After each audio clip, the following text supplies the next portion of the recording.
الرحمن الرحيم والعصر إن الإنسان لفي خسر إلا الذين آمنوا وعملوا الصالحات تواصوا بالحق وتواصوا بالصبر. صلوات.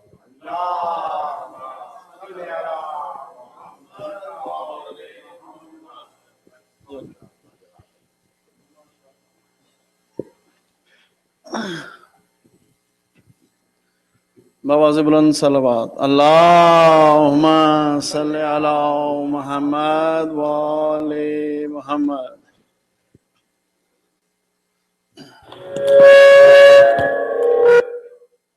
مولا عباس کی شان کی ایک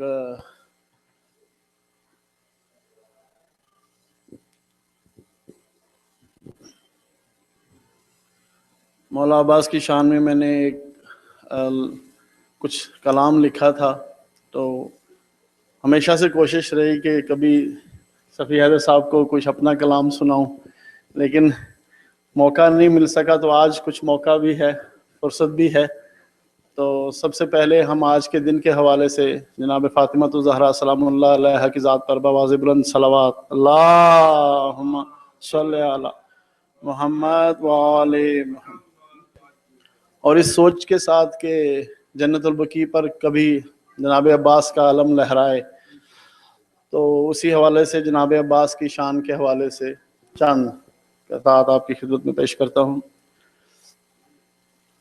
عباس کے نشان سے وفا کی خبر ملی، عباس کے نشان سے وفا کی خبر ملی، کرب و بلا کی شب سے بقا کی سحر ملی، کرب و بلا کی شب سے بقا کی سحر ملی، عباس کے نشان سے وفا کی خبر ملی. ہم نے تو بس نگاہ محبت علم پہ کی،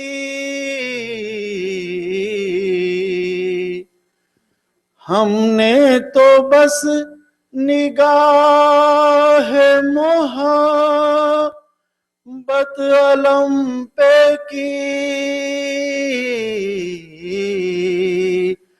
کامل وفا کے جلوے سے جا کر نظر ملی، کامل وفا کے جلوے سے جا کر نظر ملی، کرب و بلا کی شب سے بقا کی سحر ملی. شعر ملاحظہ کیجیے گا. عباس کے علم کے پھرے رے کی بھیک ہے، عباس کے علم کے پھرے رے کی بھیک ہے، چلتی ہوئی ہوا جو ادھر سے ادھر ملی، چلتی ہوئی ہوا جو ادھر سے ادھر ملی، عباس کے نشان سے وفا کی خبر ملی، عباس کے علم کی بلندی تو دیکھیے،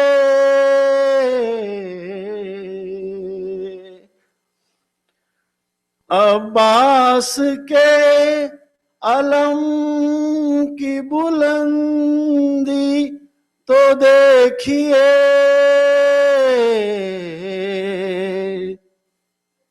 عرش بری پہ لام کی جا کر زبر ملی،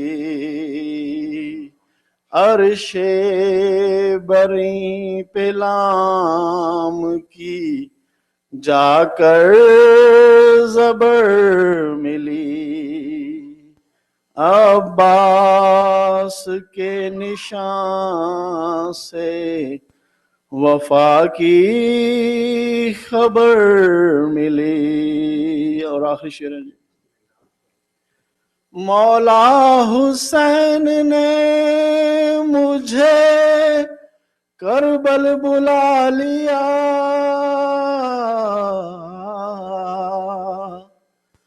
مولا حسین نے مجھے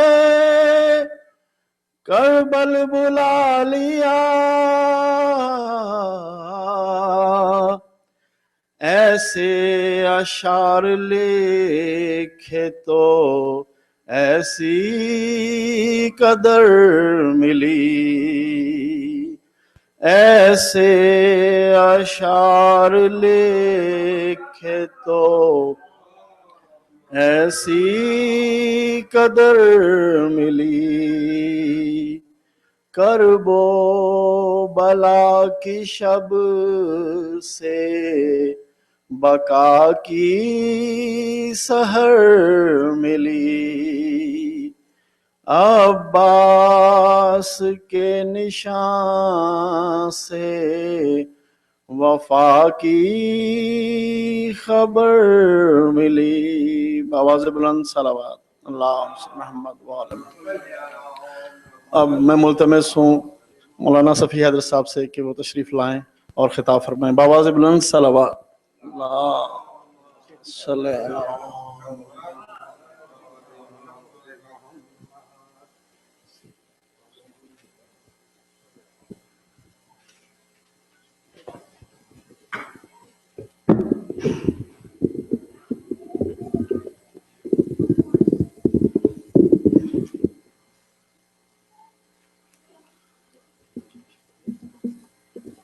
رحم اللہ من قرأ الفاتحہ۔ بسم اللہ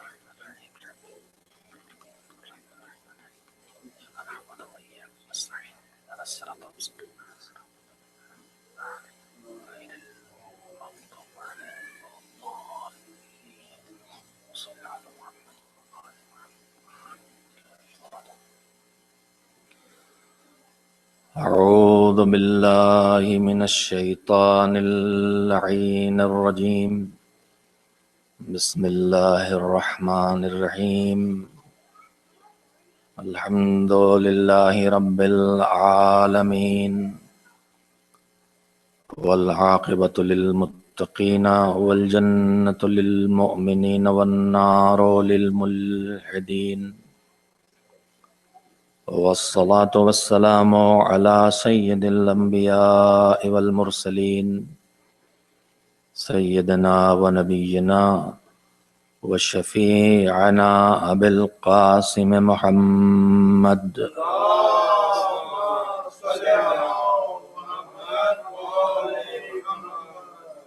وآلہ الطیبین الطاہرین المعصومین المظلومین، واللعنة الدائمة الباقية على أعدائهم أجمعين من الآن إلى يوم الدين، أما بعد، فقد قال رسول الله صلى الله عليه وآله وسلم: إني تارك فيكم الثقلين، كتاب الله وعترتي أهل بيتي، ما إن تمسكتم بهما لن تضلوا بعدی ولن يفترقا حتى يردا علی الحوض صلوات بجے محمد وعلی محمد۔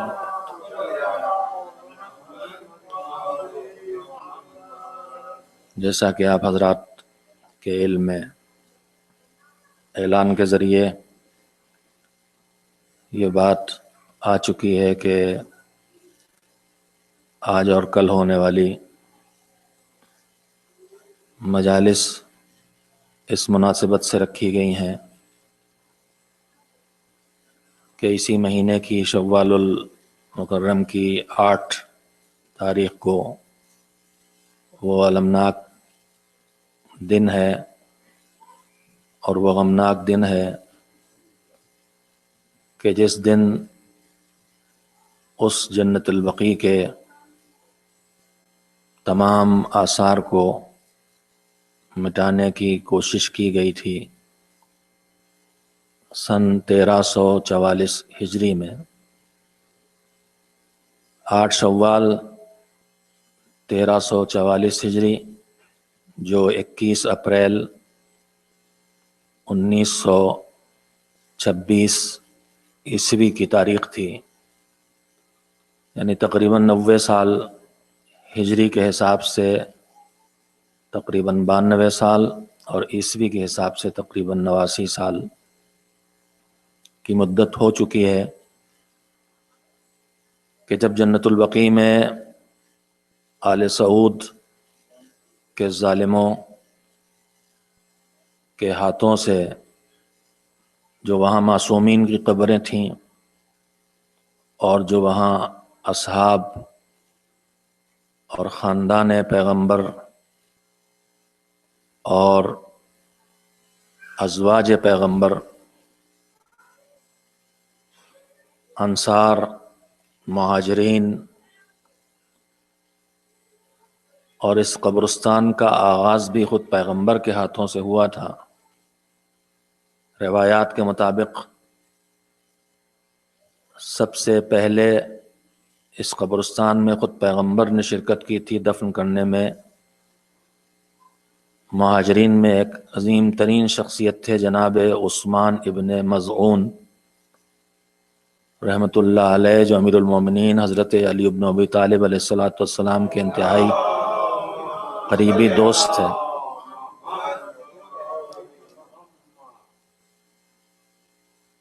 یہ زمین اس سے پہلے بظاہر قبرستان نہیں تھی اور ایک سبززار تھا جہاں درخت اگے ہوئے تھے۔ بقیع اس بلندی کی جگہ کو کہتے ہیں جہاں پر درخت وغیرہ ہوں۔ پیغمبر نے اسے قبرستان قرار دیا تھا اور اس میں قبروں کی بنانے کا سلسلہ جاری ہوا تھا جو آج تک جاری ہے۔ لیکن اہل بیت علیہ السلام سے دشمنی اور ان کے سلسلے میں ہدایات پیغمبر کی مخالفت کے نتیجے میں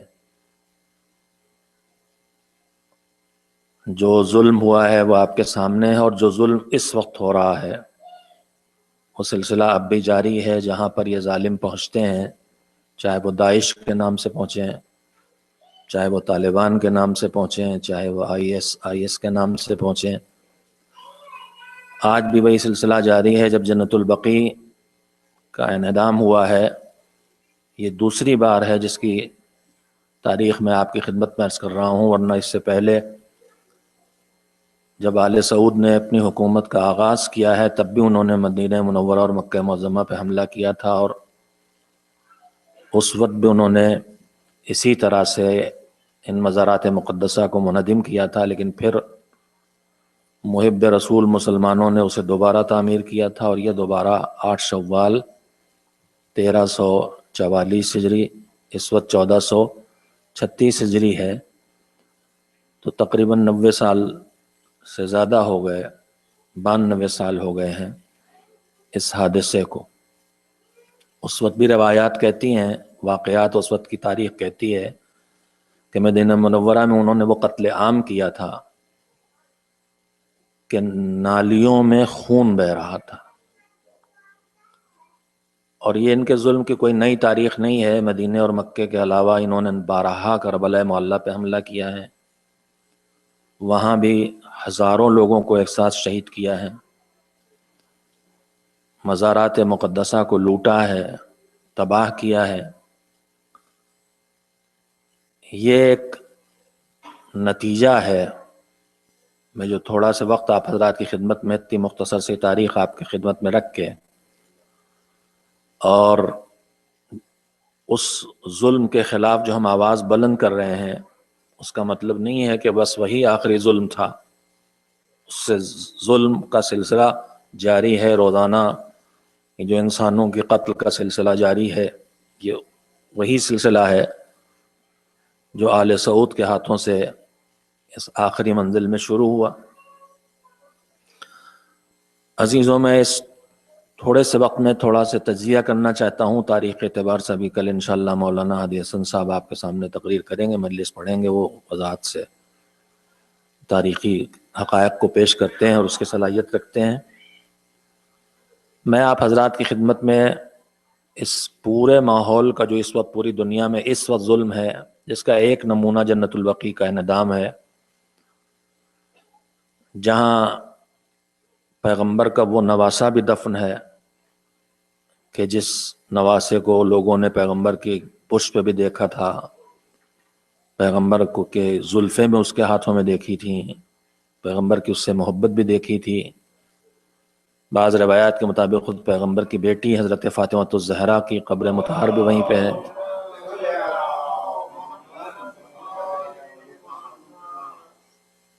یہ ایک نتیجہ تھا ان ہدایات الہی اور ان ہدایات پیغمبر کو چھوڑ دینے کا. نتیجہ ہے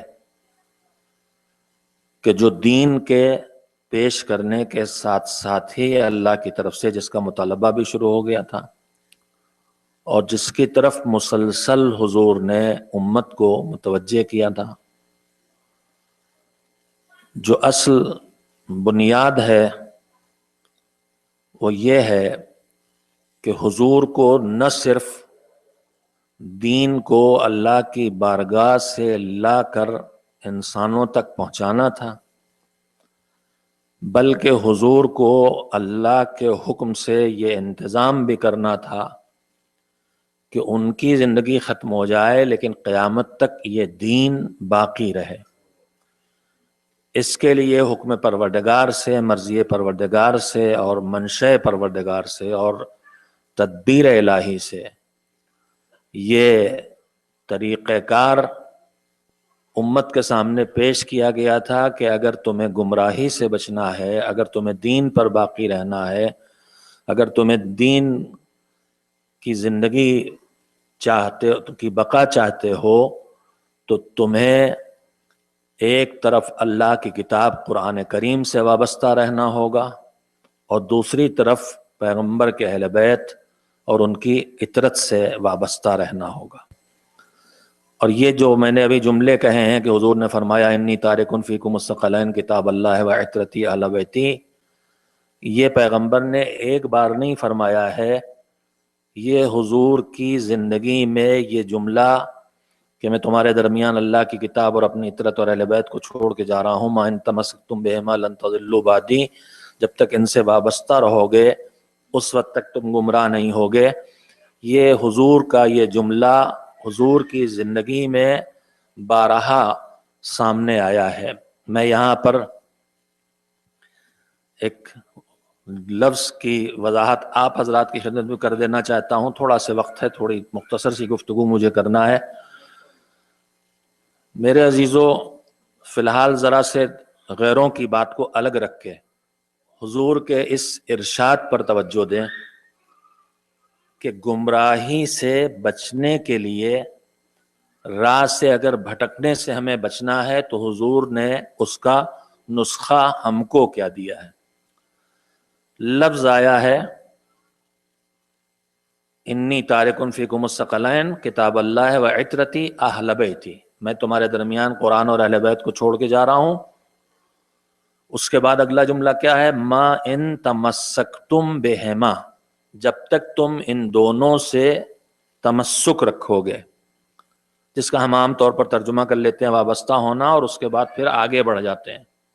لیکن میں ذرا سے یہاں پہ روک کے محبان محمد و آل محمد علیہ السلام سے بات کہنا چاہتا ہوں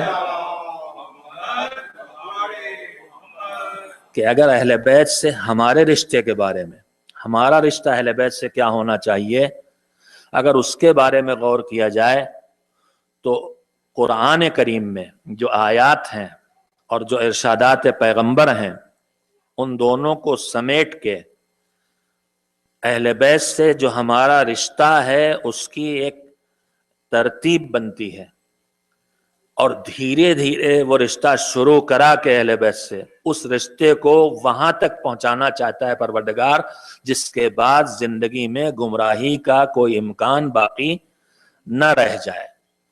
لیکن آغاز وہاں سے نہیں کرتا ہے. اہل بیت سے ہمارے تعلق کے مختلف نام اللہ نے دیے ہیں.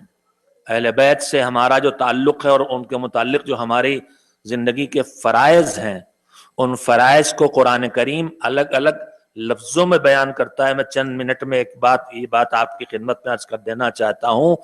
ہم مجلسوں میں سنتے ہیں، قرآن مجید کی تلاوت کرتے ہیں، کتابوں میں پڑھتے ہیں، اہل بیت علیہ السلام کے حقوق سے متعلق جب بات ہوتی ہے یا حقوق اہل بیت کا تذکرہ ہوتا ہے تو ان میں یہ چیزیں آتی ہیں.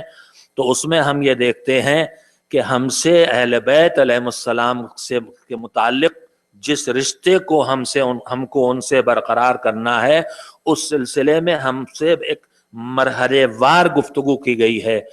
ان میں سے ایک مطالبہ یہ ہے کہ ان سے مودت کرو، ان میں سے ایک مطالبہ یہ ہے کہ ان سے محبت کرو. لیکن یہ نہ آخری مطالبہ ہے اور نہ اکلوتا مطالبہ ہے. اکیلی ڈیمانڈ نہیں ہے کہ بس اہل بیت سے محبت کر لی اور تمہاری ذمہ داری ختم ہو گئی اور تم محفوظ ہو گئے اور تم اب گمراہی تم تک نہیں پہنچ سکتی. تم اجر دینا چاہتے ہو تو تم اہل بیت سے محبت کرو. اب اس محبت کی ذمہ داری جو ہمارے اوپر ڈالی گئی ہے، میں بہت لفظوں کو مختصر کر کے سب سمجھدار اور متوجہ حضرات تشریف فرمائے کہنا چاہتا ہوں. محبت اور نفرت ساری باتیں وہ ہیں جو ہم مجلسوں میں سنتے رہے ہیں، لیکن میں انہیں آپ کے سامنے بعض نکات کو عرض کرنے کے لیے دہرا رہا ہوں. محبت اور نفرت دل میں پیدا ہونے والے دو ایسے جذبے ہیں جو زبردستی پیدا نہیں کیے جا سکتے.